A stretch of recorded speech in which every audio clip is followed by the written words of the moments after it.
Hello, everyone. My name is Andrew. And I'm Kassy. And this is the Culips English Podcast. Welcome back to Culips. You're listening to Simplified Speech, the Culips series, which features clear, natural, and easy to understand English conversations about interesting topics. Today, I'm joined by my co-host, Kassy. Hello, Kassy. Hey there, Andrew, and hi, listeners. So, Andrew, it's been a little while since we've had one of our famous catch-up calls. So, I was thinking, why don't we remedy that by chatting about, what's been going on lately? Sounds like a good plan, Kassy. I like that idea. So why don't we get started with our chat here in just a moment. But before we do, I want to let everyone know that there's a study guide and transcript that you can get for this episode on our website, culips.com. It's available for all Culips members, and it's a great study resource that we have created to help you guys build your English skills and reach your English learning goals faster than ever. So to become a Culips member and to get unlimited access to all of our study guides for all of our episodes, plus some amazing bonuses like invitations to our monthly live streams, just visit our website, culips.com. We also want to give a shout out to Oakley, one of our listeners from Turkey. Oakley left us a 5-star rating and a great review on Apple Podcasts and wrote, "Greetings from Istanbul. You all are really doing a very helpful job for English learners who want to improve their listening skills. I listen to you guys on the subway every single morning while I go to the office. You make my day more colorful. Please keep it up." Wow, Oakley, thank you for the awesome review and for listening and learning with us. Absolutely. Thank you, Oakley. That's a great review. Kassy, I personally really like this way of opening a message. I know Oakley was leaving us a review on Apple Podcasts, but you could even start an email like this. Sometimes when I write emails to people that I know live in a faraway place, I will always say greetings from Seoul. Oakley opened the review with greetings from Istanbul. I don't know. Personally, I really like that way of starting a message. So great job, Oakley, on writing that review. It sounds very, very natural. I just want to say that's really cool too. And what a coincidence, because I actually played the board game Istanbul today. And what are the odds? What are the odds? Yeah, the shout out in our episode today. So thank you again for that great review, Oakley, and thanks to everyone who's been supporting us with a review and a 5-star rating on the different podcast apps out there. We really do appreciate it. Well, Andrew, I think it's time to jump in and start our catch-up chat. So, Andrew, what's new? Well, Kassy, I have been just living my normal life. I'm always busy with doing the podcast and going to work and all of those mundane things that are maybe not too interesting to talk about. But thankfully, I've had a couple of fun things happen recently that I could share about. And one of them is related to one of my passions in life, which is listening to music. I think longtime listeners of Culips will know that I'm a huge music fan and music nerd, and I love listening to music and playing music, and pretty much everything about music interests me. When I moved to Korea around 6 years ago, I unfortunately had to get rid of my record collection. I had a pretty extensive LP vinyl record collection, maybe 150 or 200 records. It was a pretty decent size collection. The problem with LP records, though, is that they're big and they're heavy and they're not a very good item for bringing across the world when you move. So I actually left them with one of my friends, and I'm pretty sure that he still has my records. And I think, in the back of my mind, I always hope that one day, if I move back to Canada, I can track that friend down and find my records again. At least that's what I like to hope, and I hope he hasn't sold them or anything like that. But anyways, that means that I have had no records for the last 6 years or so. I've just been listening to digital music. I have a Spotify subscription, and I listen to music that way. But recently, within the last 6 months or so, my wife and I decided that we're going to get back into listening to vinyl music. So we bought a record player, and we both have been buying old records and collecting old records. And we like to listen to music on our record player. It's kind of in our kitchen dining room area. So while we're cooking or when we eat dinner in the evening, we always like to throw a record on and listen to it. But it's been really interesting shopping and buying and collecting records here in South Korea. It's a totally different experience than what I'm used to back in Canada. And Kassy, I think maybe even when you visited my place last time, maybe we put a record on. Did we do that? We did. We listened to an old Japanese album. Okay. Yeah, those are a couple old Japanese records that I have from when I visited Japan last time, which was like several years ago before the pandemic. I bought some records when I was over there. Even though you didn't have a player? Yeah, I didn't have a player. I've been keeping these records for like 3 years, and then finally we have a player, so I was able to listen to those. But since you visited, I've maybe tripled or quadrupled my collection. I have bought a lot of records. And the reason that I say it's different is because when I was in Canada, I would always visit record stores and do what is called digging. So digging just means, you can imagine maybe what an old record store looks like, a used record store. They just have thousands and thousands of records in boxes, and you kind of have to dig through the boxes to try and find some treasure, right? To try and find the record that you're looking for. Well, here in Korea, there are also used record stores, but all of the collections have been digitized, and you can just go online and search through their websites to try and find what you're looking for. So I've been kind of doing this digital digging. And what I found something really interesting, Kassy, and that is that there are lots of counterfeit records in Korea. So counterfeit, like they're copies. They're not original versions of the records.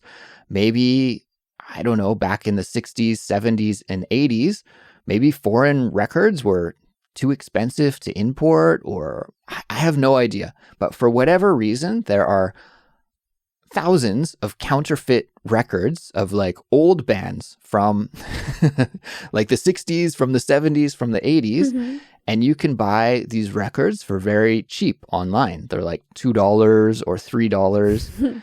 And I found some great stuff. Like, we're talking classic bands here, like the Rolling Stones and the Beatles and Neil Young, really classic music. But I was really surprised. Like, why are these records so cheap? I don't know why they're so cheap. If I were to buy these in Canada, they would be expensive. And here they're cheap. So I bought them online and they were delivered to me. And that's when I realized, oh, these are counterfeits. Like, there are some spelling mistakes on the track listing.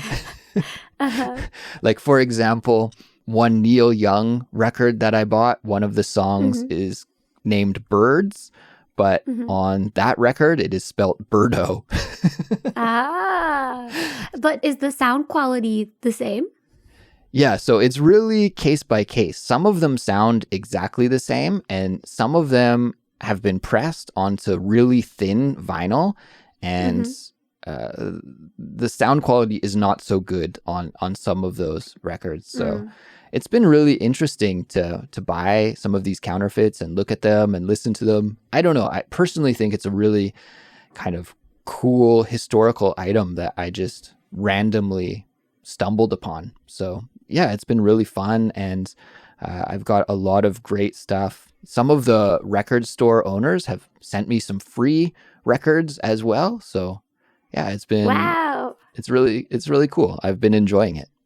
I guess they're probably trying to, when they get a customer that's excited about it, they want to promote it, because vinyl records is really a dying trade. Yeah, it is and it isn't. It's a little bit strange. Like, there has been a big renaissance with vinyl records over the last decade or so, because there is definitely a difference in the quality between something that's digital and something that's physical. If you have a good stereo and a good record player, you really can tell the difference. But yeah, I mean, for just a casual music fan, maybe it's not worth the investment, and it does take up a lot of space in your house. But for hardcore music fans like me, yeah, we love to have the physical record, to hold it, to feel it, to actually put it on the record player and turn it on and see it move. It's amazing. So I'm really happy that vinyl is back in my life. Yeah, I was going to ask you that, because besides, the one time I listened at your house, I've never really listened to vinyl records.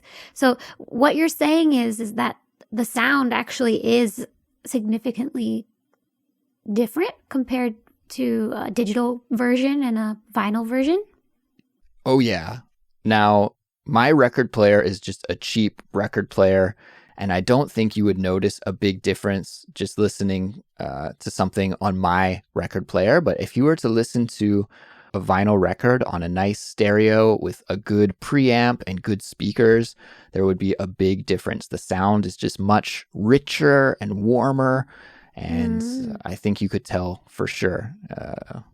But unfortunately, I don't have that kind of setup in my apartment yet. One day, that's my goal, but not today. You're giving me the itch to buy vinyl records, Andrew. Yeah, well, next time you're up here in Seoul, Kassy, I will introduce you to some of the cool new records I've bought, and maybe I can twist your arm into getting a stereo at your place as well. Sounds good. Do you have any other updates? The only other update that I could share with everyone is that I am really sore at the moment. My whole body is kind of aching, and it's not because I'm sick. It's because I did a crazy run last weekend out of the blue. It was a bad idea. I didn't do any planning. I just got this idea in my head and decided to go for it because I had a little bit of free time in the afternoon. And that run that I did was around the perimeter of Seoul, where I live here in South Korea. The whole perimeter? I don't know, maybe you've seen it when you visited Kassy, but there is an old fortress wall that surrounds the perimeter of the city. And it's called the Hanyang Dosong. And it connects the 8 gates of the city. It's a really awesome kind of fortress wall that surrounds the old Seoul. Now, this wall is like really old. It was built in the 1300s, but you can still walk around it. There are, I think, 7 or 8 hiking courses that are combined into one course. And the total perimeter is maybe around 20 kilometers. So it's not crazy long, but I'm not really in great shape these days. Coming out of the winter here, I haven't been doing as much running through the winter. And also that fortress wall goes up and down 3 mountains. So even though it's only like 20 kilometers long, which isn't so bad, you have to go up one mountain, down the mountain, up one mountain, down the mountain, up one mountain, down the mountain. So there's a lot of vertical climbing and then descent as well. So I think that's why I'm so sore. It's not from the distance, it's from going up and going down. Yeah, so I just got this idea in my head out of the blue, like, I should try and do that. That would be a cool run to do. And then without doing enough prep, I just went for it and did it. And now I'm paying the price, sitting here in pain. Yeah, were you dying the next day? No, actually, the next day was fine. The next like 2 days were totally fine. So I was like, yeah, this is great. And now that it's been a few days after, now for whatever reason, I'm sore. So I'm gonna take it easy here for the next little bit. But it was nice to get outside and to cross that challenge off of my bucket list. Yeah, congratulations on your spontaneous, physical feat. Yeah, I'm glad that I was able to finish and that I didn't have to stop in the middle or something. Maybe in the future I have to do more planning, but it worked out this time at least. Kassy, how about you? What's new with you?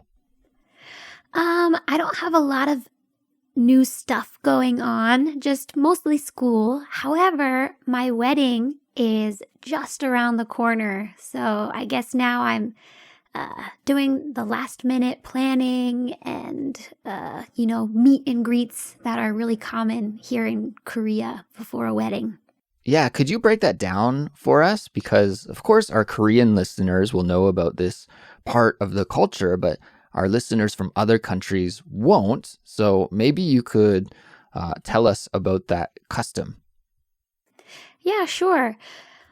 So in Korea, it's customary to give your invitations to your wedding in person, which means that you have to constantly be going on dinner dates and lunch dates and tea times with everyone you know in order to be handing out these invitations.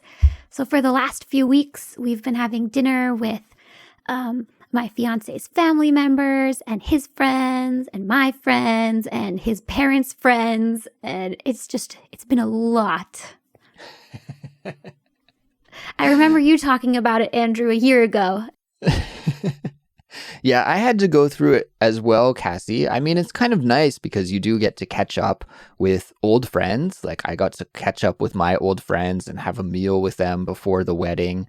And I also got to meet a lot of my fiance at the time. I got to meet a lot of her friends before the wedding. So that was nice. We also kind of got lucky because it was really during the height and the dangerous part of the COVID pandemic, which meant that a lot of people were more apprehensive about meeting up, or we just didn't feel like it was safe to meet up with a lot of people. So in that way, we kind of got out of doing a lot of those dinners and lunches. So I don't know if that's a good or a bad thing, but it saved us some time and money, maybe. It was actually the same for us. We didn't meet all of his family members, and some of the dinners that he went to with friends, I couldn't go to because of the limit of the number of people who were allowed to sit together. It's like, oh, darn, you have fun. Kassy, you told me a funny story about baking some cookies. Oh, yes. Do you think you could share that? Because I thought that was kind of a funny story. Yeah, sure. So not only are we getting married, but my fiance has 3 close friends from university who are also getting married or have gotten married in the last 2 months. And one of those friends, about a month ago, had his wedding ceremony, and all of the university friends were going to go. So my fiance said, Kassy, let's bring our wedding invitations there with some cookies and pass them out. It's the perfect opportunity. I said, okay. So I go to the grocery store. I buy pounds of butter, flour, sugar, chocolate chips, spend hours and hours and hours baking. And then the day before the wedding ceremony, 3 kids in my school catch COVID and we have to stay home. You had to self-quarantine and stay home, and yeah, you couldn't distribute the cookies. That was so sad. But what ended up happening to the cookies? Did you eat them all, or did you put them in your freezer? Or I'm curious about the cookies. What happened to them? There are actually still a few cookies in my freezer, but luckily I still hadn't handed out invitations to the teachers in my school yet, my coworkers. And, we were all quarantining, so it was a perfect opportunity. We all live in the same building or similar, like nearby. So I just knocked on doors or left them outside with a note saying, here's my wedding invite. Enjoy the cookies. So all of that time and effort and money that you spent on ingredients, it didn't go to waste.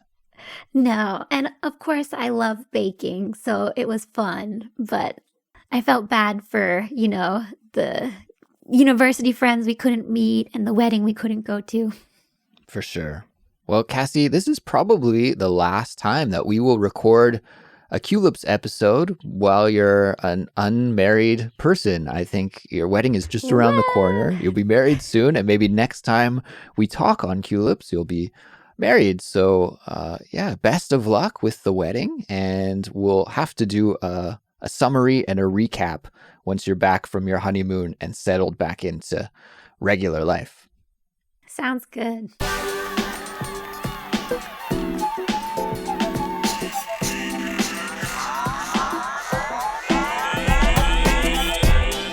Well, everyone, I think that will bring us to the end of our catch-up here. Thanks for listening. And of course, congratulations on doing some English listening practice today. You can go ahead and pat yourself on the back. Keep up the great work.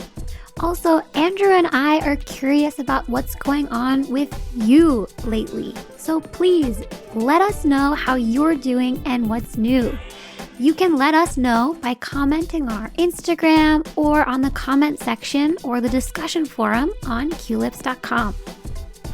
We'll be back soon with another brand new Culips episode, and we'll talk to you all then. Goodbye. See ya.